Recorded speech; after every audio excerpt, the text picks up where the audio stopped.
రాధాకృష్ణ గారు ఈరోజు నన్ను పిలవడం నేను ఎంత పెద్ద ఆర్డర్ తీసుకొచ్చానండి. మన దేశ చరిత్రలో, ఈ దేశ చరిత్రలో 77 సంవత్సరాలు ఒక ఆర్డర్ చూపించండి. ఒక ఎలక్షన్, మన ఎలక్షన్ ఆంధ్రప్రదేశ్ 2004 చూడండి, 9 చూడండి, 14 చూడండి, 19 చూడండి. ఏప్రిల్ ఫస్ట్ ఫేజ్లో జరిగింది. సెకండ్ ఫేజ్ కాదు, థర్డ్ ఫేజ్ కాదు, ఫోర్త్ ఫేజ్కి వెళ్ళింది. మళ్ళీ నేను ఆర్గ్యూ చేశాను. 3 రోజుల్లో కౌంట్ చేయండి. మే 13 ఎలక్షన్ అయితే మే 16ని, తెలంగాణలో నవంబర్ 30న ఎలక్షన్ అయితే డిసెంబర్ 2ని కౌంట్ చేశారు. లేదా జూన్ 1ని ఎలక్షన్ పెట్టి జూన్ 4ను కౌంట్ చేయండి అందరితో పాటు.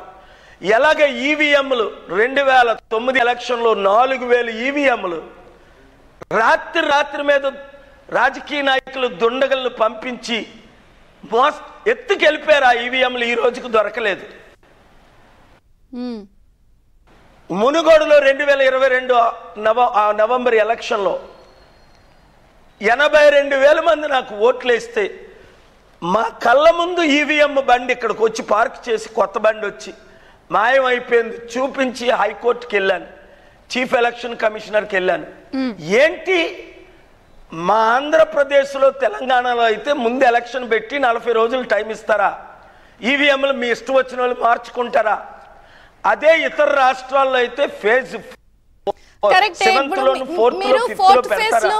మీరు వేసిన పిటిషన్ కోర్టు కన్సిడర్ చేసింది, ఇది 4th ఫేజ్ లో పెట్టేలా చేసిందని అంటున్నారు కదా. ఏపీలో మరి ఏంటి అసలు? మీరు జగన్ గారిని అసలు ఎందుకు వెళ్ళారు కలవడానికి? సెక్రటేరియట్ లోకి ఆశీస్సులు ఇవ్వడానికేనా, లేదా సలహాలు ఇవ్వడానికేనా, ఏదైనా పొత్తు పెట్టుకోవడానికా? ఇప్పుడు మీరు కూడా పోటీ అంటున్నారు కదా. చూడండి అమ్మా, ఆ దరిద్రులతో మాకెందుకు పొత్తు? నేను చంద్రబాబు నాయుడు గారిని 25 సంవత్సరాలు దీవించాను, 22 సార్లు. ఎంతో ప్రియ మిత్రులు. 2014లో మరల రాష్ట్రమంతా తిరిగి 1,00,000 కోట్లు దోచుకున్న జగన్ కోటేస్తారా?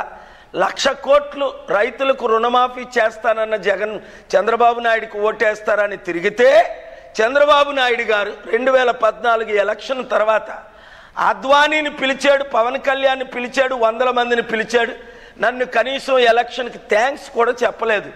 పోన్లే, థ్యాంక్స్ చెప్పకపోతే పోయిందని సమిట్లు పెడదాం, 1,00,000 కోట్లు అప్పు అయిపోతుంది, 1,00,000 కోట్లు తీసుకొస్తానంటే 2014 నుంచి 19 వరకు 80 సార్లు నేను మా టీము చంద్రబాబు నాయుడు గారిని, ఆయన చుట్టూ ఉన్న ప్రతి ఒక్కరిని కాల్ చేస్తే వాళ్ళందరూ సార్ 0.5%తో మీరే గెలిపించారు, 5% ఓట్లు వేయించారు మీరని ప్రతి ఒక్కరు ఆయన అసిస్టెంట్ ఎమ్మెల్సీ జనార్దన్ కూడా వచ్చి కలిసి మరి చెప్పారు. కానీ చంద్రబాబు నాయుడు కళ్ళు నెత్తి మీదకి వచ్చి ఆయన ఎలాగైతే కలలేదో, సమిట్లు ఎలాగైతే పెట్టలేదో, అదే రూట్లో జగన్మోహన్ రెడ్డి గారు 5 సంవత్సరాలు ఒక్కసారి కలవలేదు, ఒక్కసారి సమిట్ పెట్టాలి. నాకేం కావాలమ్మా వీళ్ళ దగ్గర? వీళ్ళు జగన్మోహన్ రెడ్డి గారు 5 లక్షల కోట్లు అప్పు చేశారు, చంద్రబాబు నాయుడు గారు 5 లక్షల కోట్లు అప్పు చేశారు. ఈ 10 లక్షల కోట్లకి వడ్డీ 80,000 కోట్లు దాదాపు. వడ్డీ కట్టలేక స్టీల్ ప్లాంట్ని చంద్రబాబు నాయుడు గారు అమ్మేశారు ఆయన ముఖ్యమంత్రిగా ఉన్నప్పుడు. మొన్న జగన్మోహన్ రెడ్డి గారు